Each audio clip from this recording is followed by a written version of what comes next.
दोस्तों आज हम डिस्कस करेंगे एक important legal case Collins versus Godfrey. यह केस कॉन्ट्रैक्ट लॉ और प्री एग्जिस्टिंग ड्यूटी से रिलेटेड है। क्या एक पर्सन जो पहले से किसी लीगल ड्यूटी में है उस ड्यूटी को कंसिडरेशन बनाया जा सकता है? यह केस इसी सवाल का जवाब देता है। चलिए केस के फैक्ट को समझते हैं। गॉडफ्रे ने एक थर्ड पार्टी के अगेंस्ट केस फाइल किया और कोर्ट ने कूलिन्स को एक कोर्ट ऑर्डर भेजा विटनेस के रूप में बुलाने के लिए। बाद में गॉडफ्रे ने कूलिन्स को बोला कि अगर वह कोर्ट में आए तो वह उसको एक सर्टेन अमाउंट देगा। कूलिन ने ऑफिशियली ऑफर एक्सेप्ट नहीं की, लेकिन फिर भी कोर्ट में प्रेजेंट हुआ। लेकिन कोर्ट ने उससे टेस्टिमनी देने की जरूरत नहीं समझी, इसलिए उसने कुछ बोला ही नहीं। केस के बाद कूलिन्स ने गॉडफ्रे से अमाउंट मांगे क्योंकि उसने पहले प्रॉमिस किया था अमाउंट देने। कोर्ट के सामने दो इम्पोर्टेंट लीगल क्वेश्चन आए। क्या कूलिन्स ने गॉडफ्रे का ऑफर एक्सेप्ट किया था? क्या कूलिन्स का कोर्ट में आना एक वैलिड कंसिडरेशन था जो कि पेमेंट इन्फोर्स कर सके? अब देखते हैं कोर्ट ने क्या डिसाइड किया। कोर्ट ने गॉडफ्रे के फेवर में डिसीजन दिया। कूलिन्स केस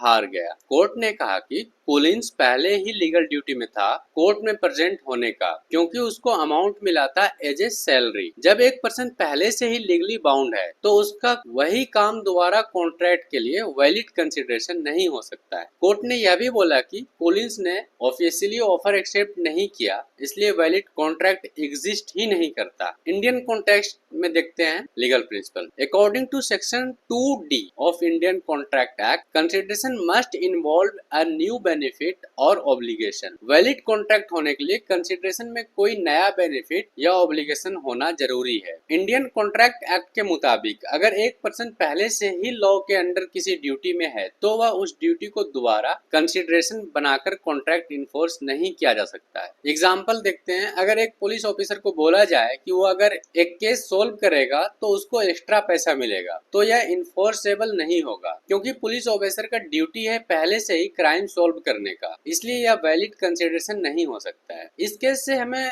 एक इम्पोर्टेंट लेसन मिलता है। अगर एक पर्सन ऑलरेडी लॉ के अंडर किसी काम के लिए बाउंड है तो उस ड्यूटी को कंसिडरेशन नहीं माना जाएगा। कूलिन्स का कोर्ट में आना एक लीगल ऑब्लिगेशन था, इसलिए उसको कंसिडरेशन नहीं माना गया और उनका क्लेम रिजेक्ट हो गया। तो दोस्तों यह था कूलिन वर्सेस गॉडफ्रे का कंप्लीट एनालिसिस। अगर आपको यह वीडियो पसंद आया हो तो लाइक, शेयर और सब्सक्राइब करना मत भूलिए। नोट्स पाने के लिए लिंक डिस्क्रिप्शन में दिया गया है। मिलते हैं अगले एपिसोड में।